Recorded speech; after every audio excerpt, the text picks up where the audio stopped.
Leo, welcome to March, and March 1st begins with a new moon. It's very intense. The Pisces energy is connected to you in a way that represents opening your heart, opening your feelings, opening your emotions. Pisces very intuitive, and it's also very dramatic.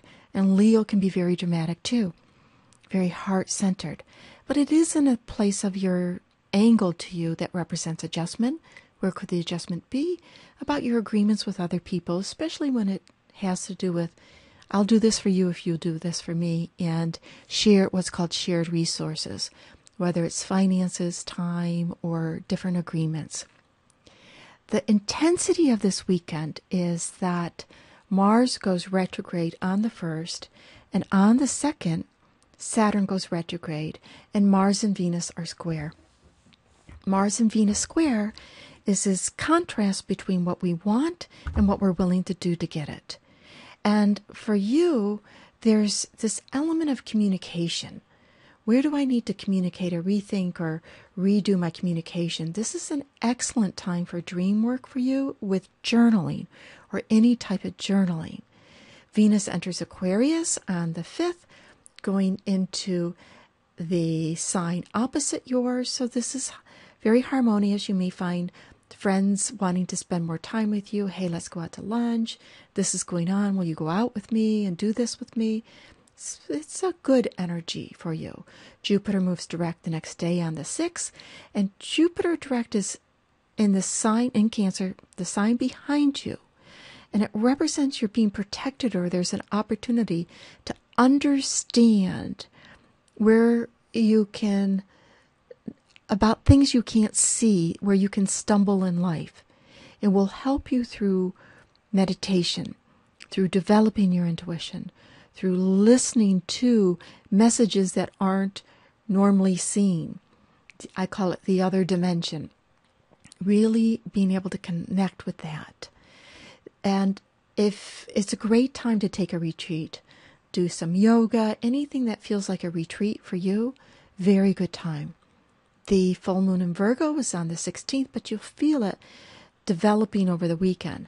The 14th, Saturday the 15th, the energy of fullness comes into place, and it's awareness between your own personal resources, the money that you have, the talent that you have, the time that you have, and others, and having a good balance between what using other people's resources and using your own resources. The agreements you have with other people and the other people have with you, and having a good balance, the inflow and outflow. And on a very simplistic level, it can mean that you're spending some time balancing your cash flow. I got this money coming in and I want to do those things, and this money goes out. How can I have it balanced? The Sun enters Aries on the 20th. In a fire sign, you're a fire sign, so it really starts to liven things up for you, and you could start to think about travel and trip and your dreams and learning something new. Any type of learning where you have to go someplace different for it is very good, especially if it activates this teacher-learner side of you.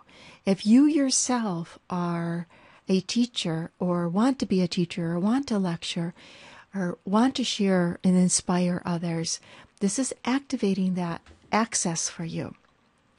The month ends with a new moon the way it began, and the difference between the intensity of the ending new moon is that it's the new moon on the 1st of March had that Mars-Venus square and that Saturn going retrograde, and the new moon at the end of the month is connected to the planet Uranus, which wants freedom, wants change, wants something different. Where's my opportunity?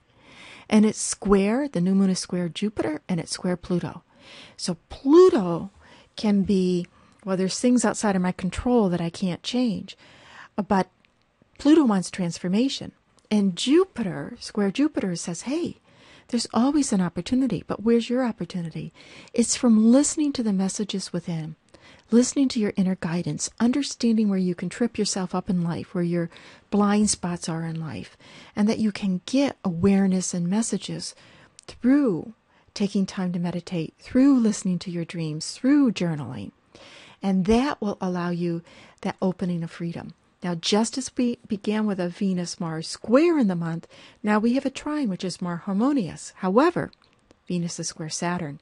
Restriction in love, restriction in money are where we feel restricted. And Venus is square Sedna, the principle of where we have been led to a promised land and it didn't turn out the way it was supposed that we were promised. So this reality of the concept or the belief or the training from whether ourselves or from society, well, if you do this, this, and this, then you'll be happy. If you do this, this, and this, then you'll get a good job. If you do this, this, and this, then that. And wherever that's not true in your life, that it's not to despair. Saturn just demands some work. And the change, the energy of change here, breaking free from the old thought patterns and restrictions, so you can be able to expand and be more self-expressed and listen to your heart. It might require a little bit of work, but listen to your heart and listen to that intuition, and then that self-expression is on its way.